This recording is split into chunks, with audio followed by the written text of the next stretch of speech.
Hello friends, तो हम लोग मगध साम्राज्य पढ़ रहे थे। अब हम लोग आगे देखते हैं इसमें क्या बताया गया है। देखिए, बोला गया कि बिंबिसार की हत्या उसी के बेटे अजातशत्रु ने कर दी और वो 493 बीसी में मगध की गद्दी पर बैठा। ठीक है फ्रेंड्स, अगर आपको पूछेगा कि बिंबिसार की हत्या किसने की, तो आप क्या बोलोगे? उसी के लड़के अजातशत्रु ने की। कब की थी? 493 बीसी में उसने उसने हत्या करके वो मगध की गद्दी पर बैठा। तो अगर आपको पूछेगा कि अजातशत्रु मगध की गद्दी पर कब बैठा, तो आप क्या बोलोगे? सन 493 बीसी में, यानी कि ईसा मसीह जी के जन्म से 493 साल पहले कौन मगध की गद्दी पर बैठा? अजातशत्रु। किनकी हत्या करके? अपने फादर बिंबिसार की हत्या करके। ठीक है फ्रेंड्स, देखिए आगे क्या बोला गया है कि अजातशत्रु बैठा और इसका जो उपनाम था दोस्तों, यानी कि निक नेम आप समझ सकते हो, उसका जो उपनाम था वो था कुणिक। ठीक है, और अजातशत्रु जैन धर्म को फॉलो करता था। ठीक है, अजातशत्रु का उपनाम क्या था, यानी कि निकनेम था कुणिक, और वो किसको फॉलो करता था? जैनिज्म को फॉलो करता था। अजातशत्रु ने करीब 32 साल तक, ऑलमोस्ट 32 ईयर्स तक उसने मगध पर रूल किया। ये बात उसमें बोली गई है। और अजातशत्रु का एक दोस्तों मंत्री था, बहुत ही योग्य मंत्री था।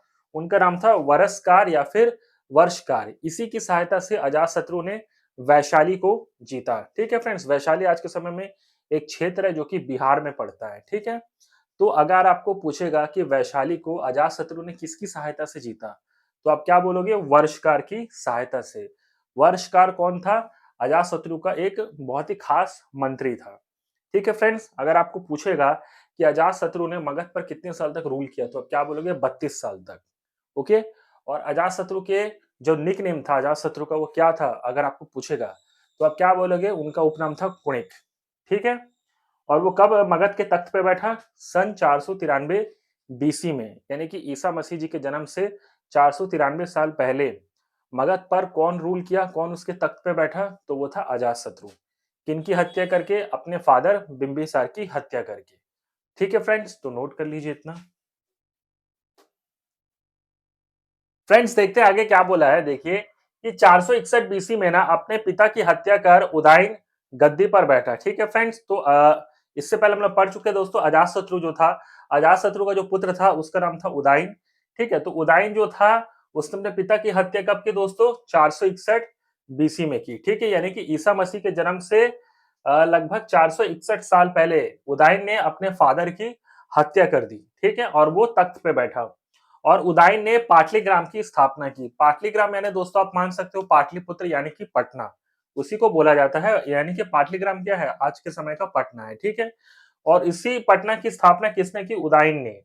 और वो जैन धर्म को मानता था। ठीक है, उदयन कौन से धर्म को मानता था दोस्तों? ये भी जैन धर्म को मानता था। ठीक है, और ये हर्यक वंश के अंतिम राजा उदयन का पुत्र नागदशक था। ठीक है, उदयन का एक लड़का था जो था, जिसका क्या नाम था? नागदशक था, और वो जो था वो हर्यक वंश का अंतिम राजा था। इसके बाद दूसरा वंश आया। ठीक है फ्रेंड्स, उसके बारे में हम लोग पढ़ेंगे।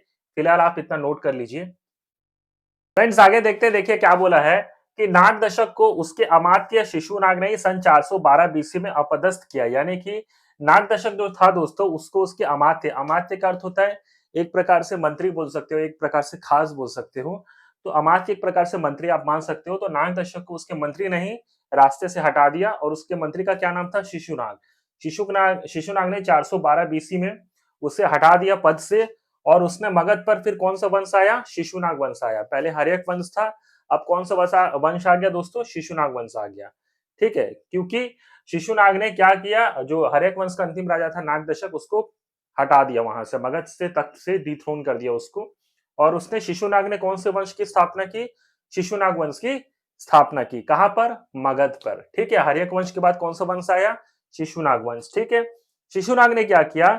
अपनी राजधानी जो थी दोस्तों, उसको पाटलिपुत्र यानी कि आज के समय का जो पटना है, पटना से वैशाली ट्रांसफर किया। ठीक है, तो शिशुनाग ने क्या किया? पहले जो राजधानी थी पाटलिपुत्र, पाटलिपुत्र से राजधानी को, यानी कि पटना से राजधानी को वैशाली ट्रांसफर किया। फिर उसके बाद शिशुनाग का जो उत्तराधिकारी था, ठीक है फ्रेंड्स, शिशुनाग का जो उत्तराधिकारी था उसने क्या किया? यानी कि शिशुनाग के बाद जो अगला बंदा जो राजा बना, उसने क्या किया? फिर से राजधानी चेंज किया। यानी कि जो राजधानी थी वैशाली में जो राजधानी थी, उसको फिर से पाटलिपुत्र लेके आया गया। यानी शिशुनाग जब था, किंग बना था मगध का, वो क्या किया? राजधानी को पटना से वैशाली ट्रांसफर किया। लेकिन उसके बाद, यानी कि शिशुनाग के बाद जो अगला बंदा राजा बना उत्तराधिकारी उसका, वो क्या किया? राजधानी को फिर से पाटलिपुत्र लेके आया, यानी यानी कि पटना लेके आया। ठीक है फ्रेंड्स, अगर आपको पूछेगा कि नागदशक को किसने डिथ्रोन किया तो आप क्या बोलोगे? शिशुनाग ने। कब किया? 412 बीसी में। ठीक है, और अगर आपको पूछेगा शिशुनाग ने किसको अपनी राजधानी बनाई तो आप क्या बोलोगे? पाटलिपुत्र से अपनी राजधानी को कहां ट्रांसफर किया? पटना ट्रांसफर पाटलिपुत्र से अपनी राजधानी को वैशाली ट्रांसफर किया, याद रखेंगे। ठीक है, और उसके उत्तराधिकारी ने क्या किया? वैशाली जो राजधानी था ना दोस्तों, उसको वापस से पाटलिपुत्र में अपनी राजधानी को ट्रांसफर किया। किसने? शिशुनाग के उत्तराधिकारी ने। ठीक है फ्रेंड्स, तो पहले इतना नोट कर लीजिए आप लोग। फ्रेंड्स आगे देखिए क्या बोला गया है कि शिशुनाग वंश का जो अंतिम राजा था ना, उसका क्या नाम था दोस्तों? नंदीवर्धन था। ठीक है, तो नंदीवर्धन के जाने के बाद कौन सा वंश आया? नंद वंश आया। तो नंद वंश के जो संस्थापक थे, जो फाउंडर थे, वो कौन थे? महापदम नंद थे। और इस वंश का जो अंतिम राजा था ना, वो कौन था? घनानंद था। याद रखना, घनानंद। ये घनानंद सिकंदर यानी कि अलेक्जेंडर के समकालीन था, इस चीज को आपने याद रखना है। बाद में इसी घनानंद ने क्या किया था? आचार्य चाणक्य का इंसल्ट कर दिया था, जिस वजह से चाणक्य जी क्रोधित हो गए थे, गुस्से में आ गए थे, और उन्होंने चंद्रगुप्त मौर्य की सहायता से इसको मगध से बाहर कर दिया था। ठीक है, इसको हरा दिया। और उसके बाद कौन सा वंश आया मगध पर? मौर्य वंश आया। ठीक है फ्रेंड्स, इस चीज को आप लोग याद रखोगे। और मैं आपको पहले भी बता चुका हूं कि शिशुनाग जो वंश था, शिशुनाग वंश का जो उत्तराधिकारी था दोस्तों, वो कौन था? कालाशोक था। कालाशोक ने क्या किया था?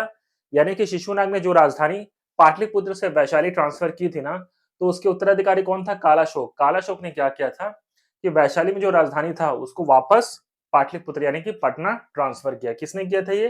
कालाशोक ने। इस चीज को आपने याद रखना है। ठीक है फ्रेंड्स, तो इतना नोट कर लीजिए आप लोग। तो फ्रेंड्स अगर आपको मेरा ये वीडियो पसंद आया तो प्लीज आप इस वीडियो को ज्यादा से ज्यादा लाइक, कमेंट और शेयर जरूर करिएगा दोस्तों। Thank you so much.